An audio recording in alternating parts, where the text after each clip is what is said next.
tela um tempão antes de vocês. Vamos lá, pessoal. Então, seguindo a nossa linha de raciocínio aqui, vamos continuar com os nossos belíssimos conteúdos de matemática. Hoje eu vou falar com vocês um pouquinho sobre a introdução. Vou falar com vocês uma introdução aos conjuntos, tá bom? Vou falar o que são os conjuntos, o que são elementos, umas pequenas relações entre conjuntos, o que é um subconjunto, e também vou falar para vocês sobre conjuntos numéricos, tá bom? A gente vai fazer essa pequena discussão aqui. Vai ter muita parte hoje de história, muita coisa interessante sobre a história dos números. Então, vai ser uma aula bem bacana, tá, joia? Então, vamos falar primeiro da relação entre conjunto e elemento, tá, joia? Conjunto e elementos, eles são conjuntos bem primitivos da teoria dos conjuntos. E os conjuntos, eles são agrupamentos de elementos que possuem alguma característica em comum, tá bom? Então, se eu quero agrupar, eu quero fazer, sei lá, conjunto de alunos que estão aqui nessa aula da Gene Online. Então, são vocês. O conjunto de aluno Gene Online VIPs, são os alunos espertos, os alunos que já estão lá no nosso grupo do Telegram. Beleza? Então, é assim que a gente faz um agrupamento. A gente coloca uma característica e agrupa esses elementos e forma com eles um conjunto. Tá joia? Então, a relação entre conjunto e elemento, ela pode ser estabelecida através da relação de pertencimento, cujo símbolo é esse Ezinho maiúsculo aqui, ó, mais arredondado. A gente tem um outro E ao contrário, assim, ó, que significa... Opa! Um E ao contrário, que significa existência. Esse Ezinho aqui, bonitinho, mais arredondado, ele é uma relação de pertencimento. Significa pertence. Então, um elemento pertence a um conjunto. E não pertencimento é o Ezinho cortado. Beleza? Então, a gente tem essa relação aí de pertencimento. Vamos supor, então, seja o conjunto V o conjunto das vogais. Então, quem que compõe o nosso conjunto V? A, E, I, O, U. Tá, joia? Duas coisas. Sempre os elementos de um conjunto são representados pela letra minúscula, os conjuntos são representados pela letra maiúscula, beleza? Então, a gente representa os elementos de um conjunto por letras minúsculas e os elementos e os conjuntos por letras maiúsculas. Então, a letra K não pertence ao conjunto V. Então, é dessa forma que a gente lê essa expressão aqui, tá bom? A letra U pertence ao conjunto V das minhas vogais. Tranquilo? Então, é assim que a gente estabelece uma relação entre elemento e conjunto. Por isso que a gente diferencia os conjuntos com letras maiúsculas, elementos com letras minúsculas. Então, K pertence a V, K não pertence a V, que é o grupo das vogais, conjunto das vogais, e o U pertence ao conjunto das vogais. Beleza? Então, alguns conjuntos básicos. Em conjuntos básicos, a gente tem dois conjuntos mais básicos. O conjunto unitário, que é aquele que é composto por apenas um elemento. Por exemplo, o conjunto de pessoas que se chamam João e moram na minha casa. Só tem eu de elemento. Esse conjunto aqui só tem os 5 como elemento. Então, o conjunto unitário não é aquele conjunto que possui o 1. Muita gente confunde isso. É o conjunto que possui apenas um elemento. Beleza, pessoal? Até aqui, coisa muito tranquila. Ainda não envolveu cálculo, bem fácil mesmo. Só alguns conceitozinhos. O conjunto vazio é o conjunto que não possui nenhum elemento, tá bom? Ele não possui nada, não tem nada lá dentro. Então, ele pode ser representado ou por duas chaves abertas sem nada dentro, ou por um O cortado, tá bom? Isso aqui vem do dinamarquês, esse O cortado. Mas ele pode ser representado dessas duas formas aqui, ó. Ou duas chaves, ou um O cortado, tá bom? Atenção, um conjunto vazio ele não pode ser representado por, como é que fala? Por duas chaves com um O dentro. Por que não? Alguém consegue me explicar?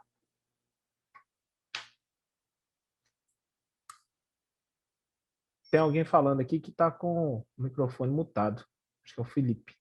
Você estava falando, Felipe? Não? Tudo bem. Então, viajei na maionese aqui. Achei que você estava falando. Então, quem que é o conjunto? Por que não pode ser assim? Porque isso aqui representa o conjunto que tem um elemento O cortado dentro, tá bom? Então, não pode ser os dois ao mesmo tempo. Ou é chaves, ou é um O cortado. Se eu coloco assim, é o conjunto que possui um O cortado. Tá bom? Conseguiram entender a diferença, então, pessoal? Nice. Então, além da relação entre elemento e conjunto, eu posso ter uma relação entre dois conjuntos. Tá bom? Então, essa relação ela pode ser descrita pela relação de inclusão. Então, se dois conjuntos A e B, todo elemento de A é um elemento também do conjunto B, dois conjuntos A e B, e todo elemento do A também é elemento do B, a gente pode falar que o A está contido em B. Então, a gente usa A, esse C mais esticado aqui, significa está contido em B, tá bom? A é subconjunto de B. Todas essas afirmações aqui são equivalentes, tá bom? A gente pode falar também A é parte de B, ou o B contém o A, que é esse cortado aqui, ó, beleza? Ó, esse cortado não, esse C é ao contrário, um pouco mais esticado. Ela está sendo gravada assim. Quem que é essa pessoa aqui com o nome História? Eu não entendi a sua pergunta.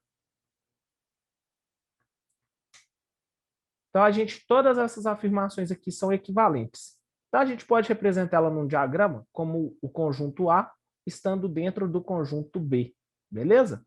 Vamos supor que a gente tem aqui um conjunto A dos números 1, 2, 3, e um conjunto B dos números 1, 2, 3, 4.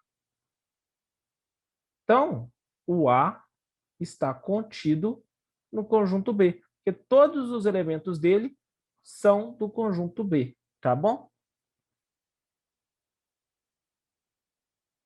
Pode ser, muito bem. Cada um aí tem uma forma de poder lembrar ou poder gravar isso daí melhor. Mas todas as formas são válidas, desde que gravem corretamente. Vamos lá. Algumas observações sobre subconjuntos. Um conjunto vazio, ele é subconjunto de todos os conjuntos. E um conjunto é sempre subconjunto dele mesmo. Essas duas afirmativas aqui, elas são muito importantes. O conjunto vazio, ele está dentro de todos os conjuntos. E um conjunto, ele sempre é subconjunto dele mesmo. Ou seja, um conjunto sempre está dentro dele mesmo. Por que eu estou falando que isso é muito importante? Isso é muito importante porque agora a gente vai aprender a contar os subconjuntos de um conjunto.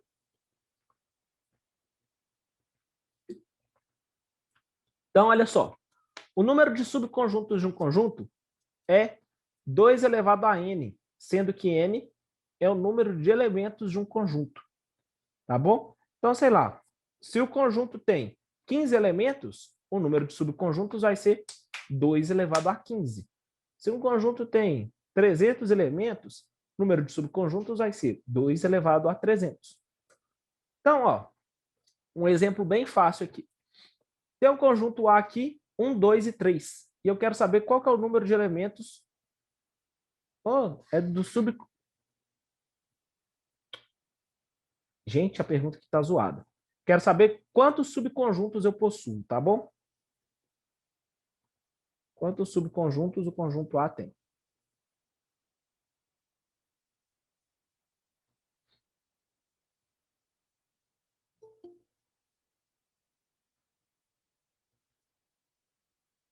Quantos subconjuntos o conjunto A tem?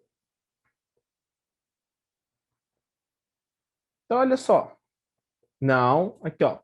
Falei que o número de subconjuntos é 2 elevado a n. Quantos elementos o A tem? O A tem 3 elementos. O... Ixi.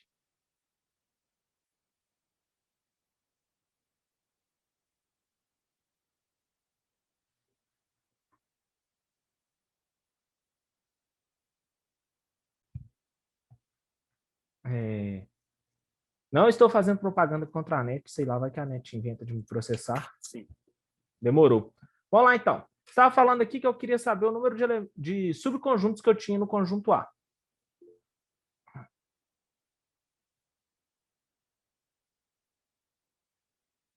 Então, olha só.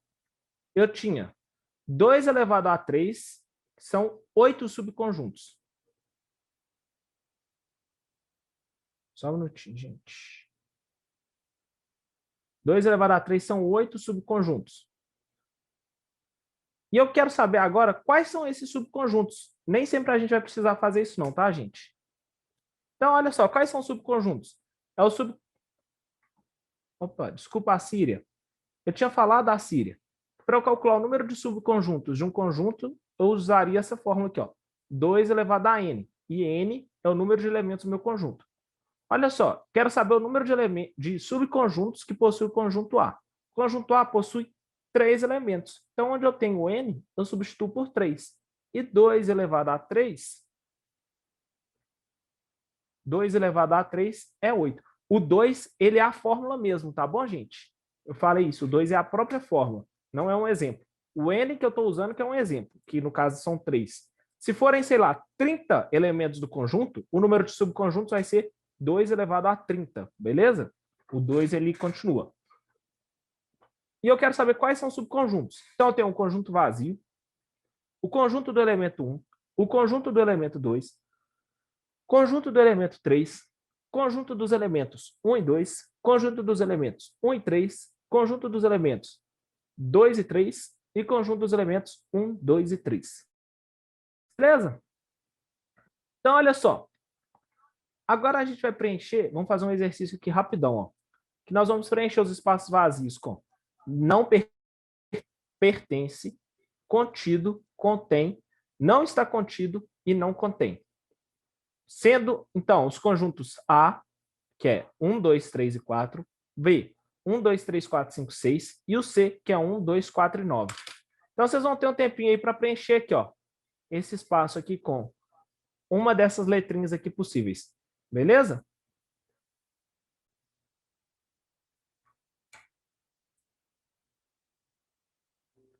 O primeiro, o A e o C. Vamos olhar aqui para o conjunto A. 1, 2, 3 e 4, o conjunto C, 1, 2, 4 e 9. Aqui eu posso preencher ou que o A não está contido ou que o A não contém. Qualquer um desses dois aqui serviria, porque nem o A está dentro do C e nem o C está dentro do A. Qualquer uma dessas duas aqui, então, serviria. Beleza? Vamos olhar o conjunto B e o conjunto C. O conjunto B é 1, 2, 3, 4, 5, 6. Conjunto C, 1, 2, 4 e 9. Nem o B está dentro do C e nem o C está dentro do B. Então, aqui, ó, B, posso falar, não está contido e nem o B contém, tá bom? Vamos olhar para o A e para o B. O A, 1, 2, 3, 4.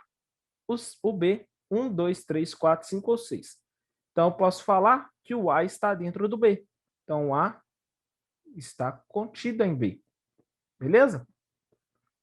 Olha só, o elemento 3 está dentro do conjunto A? Está. Então, vou usar uma relação de pertencimento e não de inclusão. O 3 está dentro do B? Sim, está. Está aqui, ó. Então, o 3 pertence ao B. O 3 está dentro do C? Não. Então, o 3 não pertence ao C. Então, o nosso gabarito ficou aqui dessa forma. Tá joia? Essas duas aqui primeiro, ó, pode ser qualquer uma das duas. Ou não está contido ou não contém. Não faz diferença. As outras que tem que ser essas daqui certinhas. Entendidos, pessoal? Ô, professor, você pode voltar de novo que eu não entendi nada. Posso? Olha só, eu uso essas relações aqui, ó, para relações entre conjuntos. E essas daqui, ó, entre elemento e conjunto. Então, A e C é uma relação entre conjuntos. Eu vou olhar se o A está dentro do C ou se o C está dentro do A.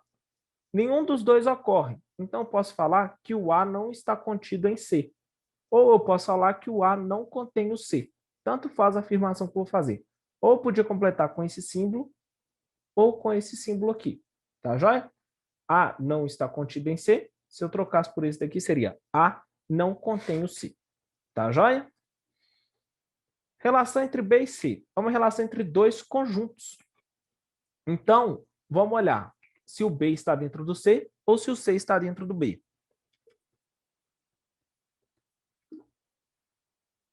Isso aqui também não ocorre, olha só. O B não está dentro do C e nem o C está dentro do B. Então, B não está contido ou B não contém. Aqui, ó, B não contém C. Se eu usasse esse símbolo aqui, B não está contido em C. Olha só,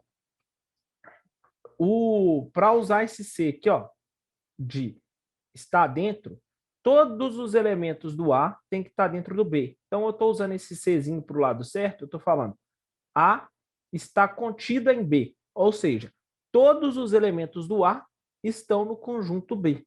Tranquilo? Se eu colocasse assim, ó, B, esse C ao contrário, A. Então, significa B contém A. Essas duas aqui são equivalentes, ou seja, todos os elementos de A estão dentro do B, tá bom? Esse Czinho ou Czinho ao contrário, desde que eu inverta os conjuntos aqui, significam a mesma coisa, tá joia? Então, o A, o Czinho normal está contido, o Czinho ao contrário contém, beleza? E eles, os Czinhos aqui, ó, o Czinho ao contrário, eles só servem para uma relação entre dois conjuntos. Olha só, eu estou sempre falando da relação de um conjunto e outro. Agora esse Ezinho aqui, ó, o Ezinho, ele fala da relação entre elemento e conjunto.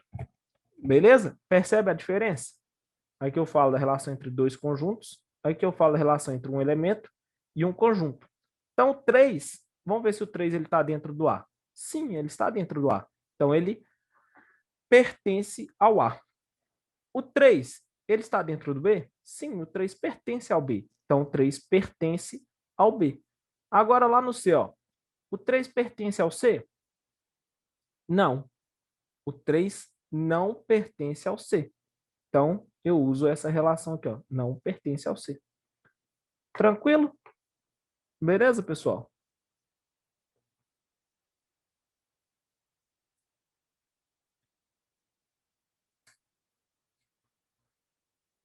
Isso. Isso aí. Vou falar agora um pouquinho sobre os conjuntos numéricos. Então, quem é o conjunto dos meus números naturais? Alguém consegue descrever os números naturais? São os números inteiros e positivos. O que são os números inteiros? É número que não tem vírgula, tipo 2, 3. Um Não vi... 1,5, 1,8, não. E 1,0? 1,0, acho que sim, porque 1,0 é a mesma coisa que 1. Mas tem vírgula. E aí? Ah, não sei. Muito bem, muito bem. Muito bem, é sim. Então, conjunto dos números naturais. Se alguém mais se atreve? Alguém mais tenta? Ó, o conjunto dos números naturais é o conjunto dos números que a gente utiliza para conjuntar objetos do número real. Então, sei lá, tem aqui no meu quarto uma janela, um guarda-roupa, um controle de televisão, uma camisa. Então, são as coisas que a gente utiliza para contar os números. Tem 2 computadores, tem 3 canecas. Então, esse tipo de coisa que a gente não conta assim, ó. Eu tenho 1,6 antenas de televisão aqui no meu quarto. Eu não conto esse tipo de coisa assim, tá? As coisas do mundo real. Pergunta: o zero faz parte do conjunto dos números naturais?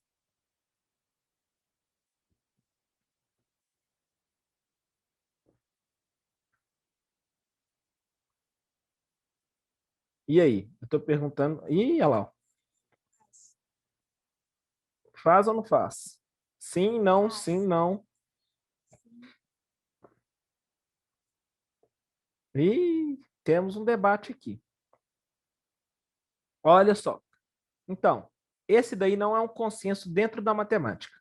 Então, tem pessoas que dizem que o zero faz parte do conjunto dos números naturais. Tem outras pessoas que dizem que o zero não faz parte dos números naturais.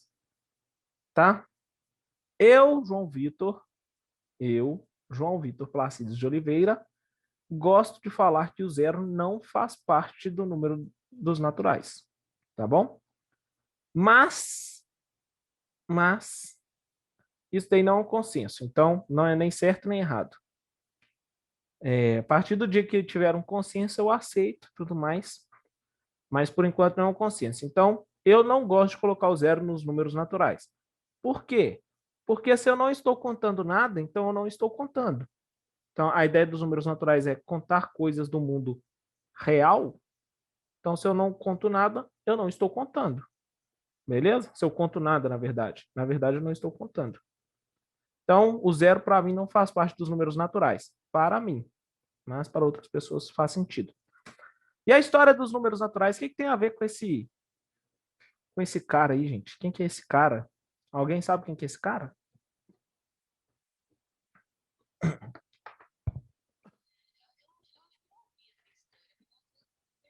Diga. Eu não faço ideia de onde ele pegou isso.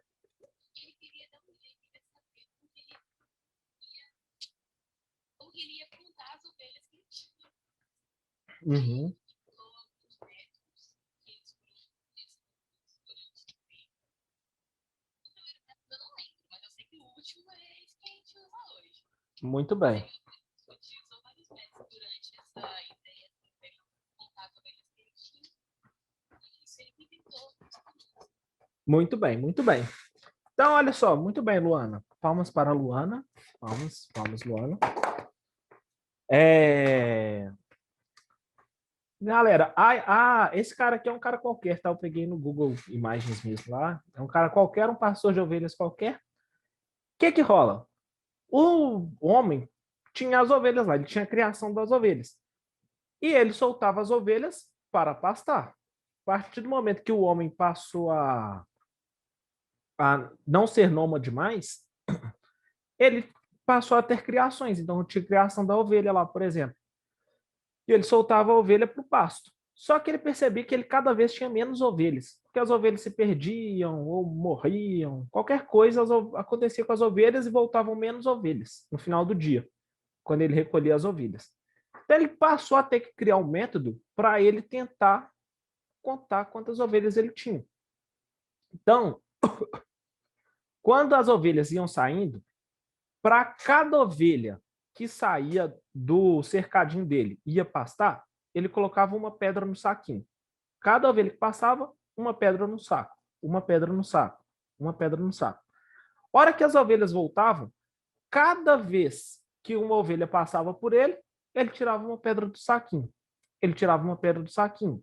Ele ia tirar.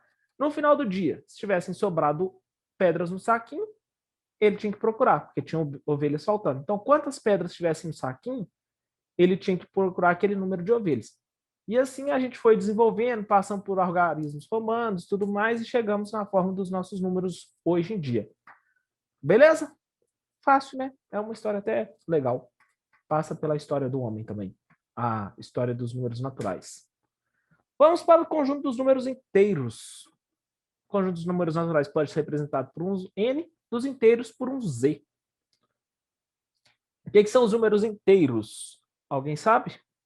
São os positivos, os negativos, inteiros, sem vírgula. Menos 1,0. E aí? Menos 1,0. É inteiro ou não é? É. Tem vírgula, tem vírgula. Eu gosto. Tudo bem.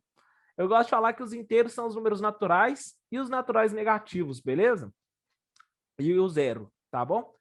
Então, eu coloco entre aspas porque esse termo não existe, naturais negativos. Mas dá para entender o que são os naturais e os naturais negativos, né? Quando eu digo isso. Acho que é a forma mais fácil de escrever isso.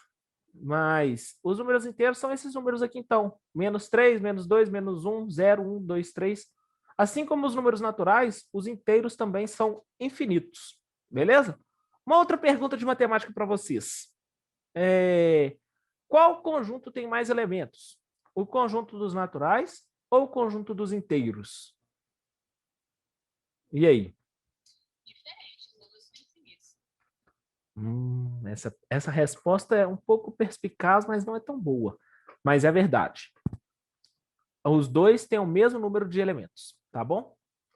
Os dois têm o mesmo número de elementos. Apesar dos inteiros serem infinitos para os dois lados e os naturais só para um lado, os dois têm o mesmo número de elementos, tá bom? Isso nem sempre é verdade, hein? Cuidado. E agora? Surgimento dos números inteiros. O que é isso aí, gente? Alguém pode me falar o que isso tem a ver com o surgimento dos números inteiros?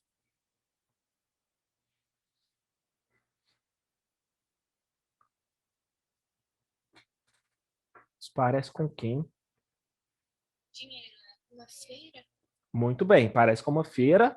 Luana estava Um falando. relacionamento. Assim, teve aí começou ali os comércios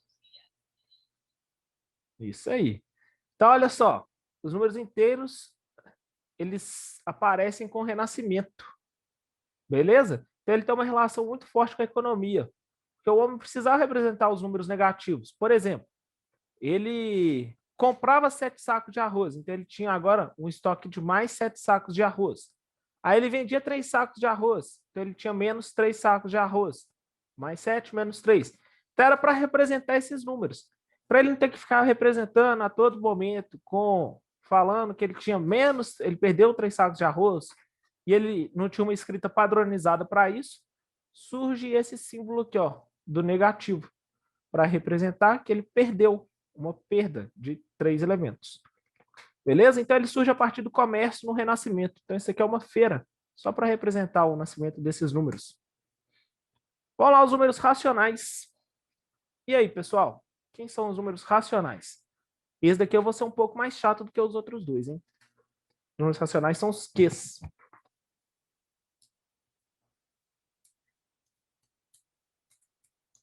as frações. Uhum. Eu não sei, acho que também encaixa. Muito bem. Muito bem. Ó, esses daqui eu vou ser mais chato. Eu vou ser um pouco mais chato. Não é qualquer tipo de fração, beleza? São todos os números que podem ser escritos uma fração do tipo A sobre B, em que A e B são inteiros, e B dividido por e B é diferente de zero. Não pode ter uma divisão por zero, beleza? Então, olha só alguns exemplos de números. Opa! Ah, aqui, cocô. Ele eliminou aqui os meus exemplos de números inteiros. Então, os meus exemplos de números inteiros: 0,6, 0,75, 2,992, 6 sobre 5, menos 5 quartos, 3,99999, infinito. Isso aqui é o maior gargalo das pessoas. Isso aqui é um número racional. Por que isso aqui é um número racional? Alguém sabe? Por que isso aqui é um número racional? Isso aqui é uma dízima periódica. Dízimas periódicas possuem uma fração geratriz. Então, dízimas periódicas são números racionais. Cuidados, tá bom? Cuidado. Dízimas periódicas são números racionais. Outro exemplo. Raiz de 2 sobre 3. Isso aqui é racional?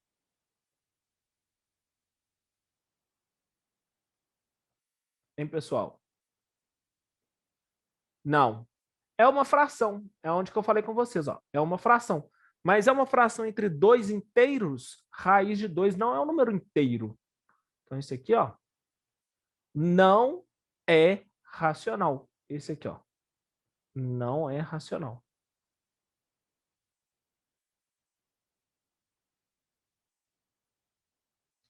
Tá ok? Então, os números racionais, eles são dessa forma aqui, ó. Tá joia? Alguns deles. Ah, aqui, ó. Tinha outros exemplos aqui também, ó. Todos esses daqui são exemplos de números racionais. Tá bom? Todos esses daqui são exemplos de números racionais.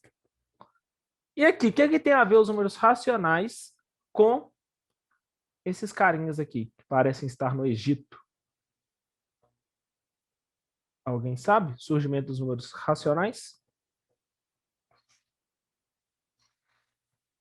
Professor, eu acho, mas não tenho certeza, que eles usavam, se não me engano, o braço para contar a medida de corda e tal. Por exemplo, quando não dava uma medida inteira, eles usavam, por exemplo, um meio ou um trezeavo. Acredito que seja isso. Boa. É isso também. Tem a ver com isso. Seguinte, no Egito, eles tinham muitas inundações na época na época chuvosa deles, eles tinham muitas inundações. Então inundava e eles perdiam todas as marcações do terreno. Então, por exemplo, o terreno era 2/3 do João, 1/3 de outra pessoa. Então, para eles demarcarem aquele terreno de novo, eles tinham que separar 2/3 do João, 1/3 para fulano de tal. Então, esses números surgiram a partir da necessidade de demarcação de terrenos, ou seja, da divisão de um inteiro. Beleza? Então, esses números eles surgem dessa necessidade. Tranquilo? Então, tem a ver com o Egito, porque lá, quando era época de inundações, eles perdiam todas as demarcações de terrenos deles. E o conjunto dos irracionais?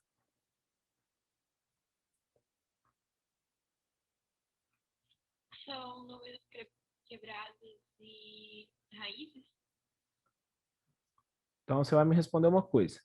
Raiz de 16 é um número irracional? Eu acho que não, já que a raiz de 16 é igual a 4. Ah, muito bem. Então vamos melhorar. Raízes não exatas, pode ser?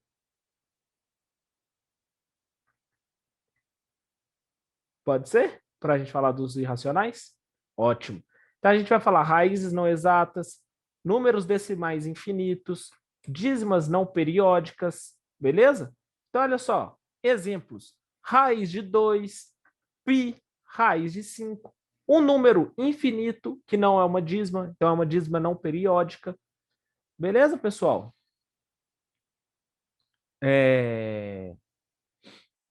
Então, esses daí são os números irracionais. Tá joia? Estamos quase terminando já. Então, o que tem a ver esse carinha aqui, ó? Quem esteve na minha aula de progressões aritméticas conhece essa carinha aqui, ó. O que tem a ver esse carinha aqui com os números irracionais?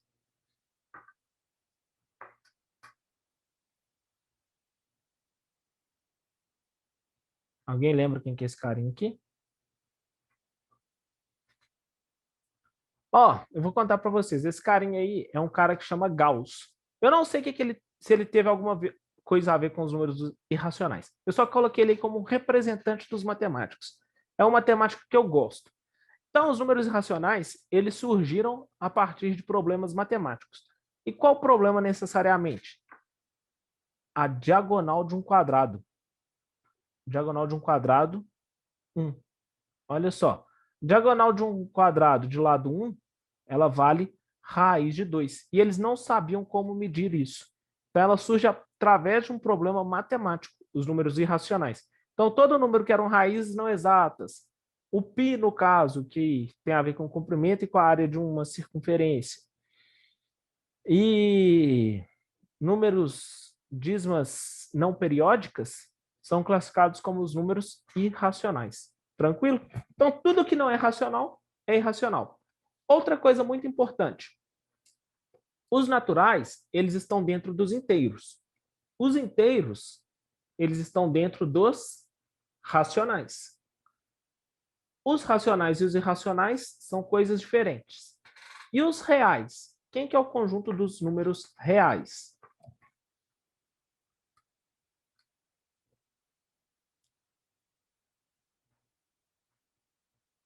Agora que vem elas.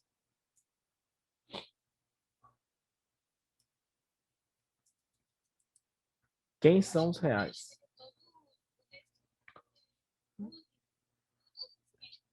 Muito bem. Então, os reais são todos esses números que a gente acabou de ver. É a junção de todos eles. Então, os reais são esse aqui, ó, já ditos anteriormente. Então, os reais são esse conjunto laranjinha aqui, ó. Então, tem o conjunto dos naturais, há o conjunto dos inteiros, ou seja, os naturais estão dentro dos inteiros. O conjunto dos racionais, ou seja, os inteiros estão dentro dos racionais. Tem os meus irracionais aqui, ó, que estão aqui de ladinho. E os reais é o que pega e junta isso tudo aqui, ó. Não existe nenhum número real que não seja racional ou irracional. Beleza, pessoal? Ainda bem que meus cachorros não estão latindo agora, porque bateu com o pai aqui em casa. Mas tudo bem, pessoal? Alguma dúvida na aula de hoje? Não?